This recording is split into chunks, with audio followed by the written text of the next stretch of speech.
आप सभी के मन में एक सवाल आ रहा होगा कि नरेश मीणा ने एसडीएम को थप्पड़ क्यों जड़ा। तो आज इस वीडियो में बताऊंगा आखिर क्यों थप्पड़ जड़ा, क्या गलती थी एसडीएम की।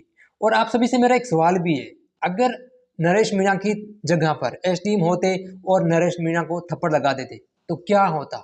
आप अपनी प्रतिक्रिया जरूर भेजिएगा। मैं अपनी बताऊं तो 1 घंटे के अंदर अंदर एसडीएम पर कार्रवाई होती और लेटर थमा दिया जाता। उसमें लिखा हुआ होता कि आपको सस्पेंड किया जाता है, यू आर सस्पेंड, यानी आपको निलंबित किया जाता है। और बहुत ही दरख्वास्त करते हैं लेकिन काफ़ी टाइम लग जाता है वापस नौकरी में लेते एसडीएम को, ठीक है ना। तो ऐसा कुछ होता है, लेकिन ये तो नेता लोग है भाई, ठीक है ना। गिरफ्तारी हुई जरूर है, लेकिन गिरफ्तारी के बाद कितने दिन तक जेल में रहते हैं नरेश मीणा, ये सबसे बड़ा सवाल है भाई, ठीक है ना। जब नेता लोग करते हैं तो कोई दिक्कत नहीं, कोई फर्क नहीं पड़ता उनसे, जो उनके कार्यकर्ता है और भी सीखते हैं, कोई फर्क नहीं पड़ता भाई, ठीक है ना। जब आम जनता कुछ ऐसा करे तो उस पर पुलिस प्रशासन बहुत ज्यादा एक्टिव रहती है, ठीक है ना, रोकने की कोशिश करते हैं, उन पर कठिन से कठिन कार्रवाई करती है। लेकिन नेता लोग करते हैं, उन पर कोई दिक्कत नहीं है भाई, ठीक है ना। अभी नरेश मीणा है जो कि कांग्रेस के पहले नेता रह चुके हैं और बागी बन के निर्दलीय में उतरे, क्योंकि कांग्रेस ने उपचुनाव में टिकट नहीं दिया और कांग्रेस को छोड़ा और कांग्रेस ने निकाल दी दिया, ठीक है ना। अब उपचुनाव का चुनाव लड़ रहे हैं निर्दलीय के तौर पर, ठीक है ना। यानी देवली उनियारा जो कि विधानसभा क्षेत्र है वहाँ के त्रिकोणीय सीरीज और की है, त्रिकोणीय मुकाबला है जहाँ पे नरेश मीणा भी है, लेकिन जीतते हुए बिल्कुल भी नजर नहीं आ रहे हैं। लेकिन जिस तरह से उन्होंने माहौल खराब किया है वो भाई सही नहीं रहा भाई, ठीक है ना। तो अब इस पर एक्शन कठिन से कठिन होना चाहिए ताकि आगे से ये जो युवा है वो सीखे और प्रशासन पर या पुलिस पर कोई सवाल ना उठाए।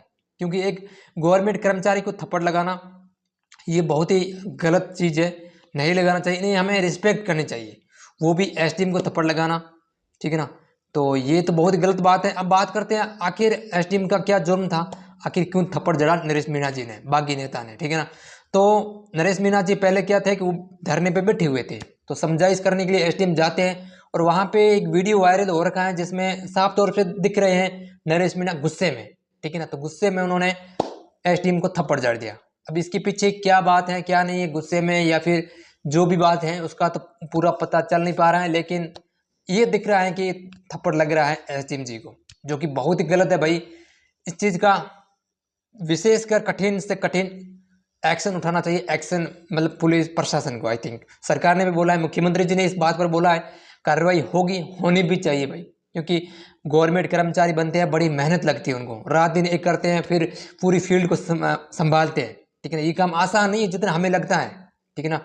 फिर उसके साथ इस तरह से कोई व्यवहार हो तो ये कतई बर्दाश्त नहीं है, ये बिल्कुल सही नहीं है, ठीक है ना। तो इस चीज़ पर होना चाहिए, लेकिन मुझे नहीं लगता कि ये ज़्यादा दिन तक ये जेल में रहेंगे। अगर गिरफ्तार तो किया है, लेकिन फिर से यही बात कहूँगा कि सवाल ये उठता है कि कितने देर तक वो जेल में रहते हैं, ठीक है ना।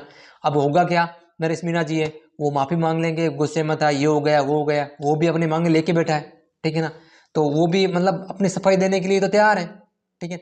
उस हिसाब से देखा जाए तो भाई इनके पास कोई सबूत मिलेगा नहीं, और जो थप्पड़ जड़ा है उसकी माफ़ी मांग लेंगे और राजीनामा हो जाएगा दोनों का, फिर वो बाहर आ जाएंगे।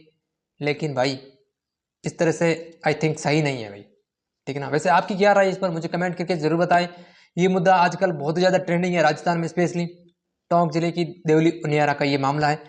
तो आप अपनी राय जरूर भेजें। अगर एसडीएम की नरेश मीणा की जगह एसडीएम होते तो क्या होता भाई, ठीक है ना। क्योंकि गवर्नमेंट कर्मचारी पर गाज गरीजती है भाई, गरजती, ठीक है। तो आप अपनी कमेंट करके राय जरूर विस्तार के साथ बताएं आखिर क्या होता। तो ये चीज़ मुझे तो भाई अच्छी नहीं लगी, बाकी आप कमेंट करके बताएं कि ये घटना आपको कैसी लगी। मुझे भी पता है कि आपको भी अच्छी नहीं लगी होगी।